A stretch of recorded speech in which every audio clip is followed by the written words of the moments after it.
వాయిద్యాలతో పరమేశ్వరుణ్ణి మేల్కొల్పి ఉత్సవమూర్తుల్ని తీసుకొచ్చేసి గబగబా ఆలయాన్నంతటినీ శుద్ధి చేసుకుని పరమేశ్వరుడికి అభిషేకం చేస్తారు. గడ గడ గడ గడ గడ గడ వణికిపోతుంటారు. అందులో ఆర్ద్ర నక్షత్రం ఉంటుంది ఆ రోజున. ఆర్ద్ర అంటేనే తడి.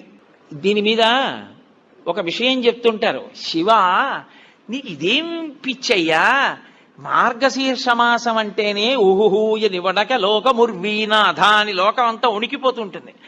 అంత వణికిపోయే సమయంలో తెల్లవారుజామున 3:30-4 మధ్యలో ఎవడైనా నెత్తి మీద అన్ని కడవల నీళ్లు పోసుకుంటాడా?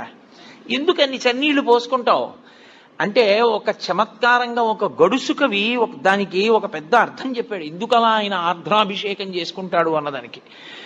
ఆయన మౌళే గంగా శశాంకౌ, ఈశ్వర మీకు తల మీద గంగుంది, ఒక పక్క చంద్రుడు ఉన్నాడు, ఇద్దరూ చల్లటి వాళ్లే, చల్లగా ఉంటారు ఇద్దరు తలమించి జారుతూ.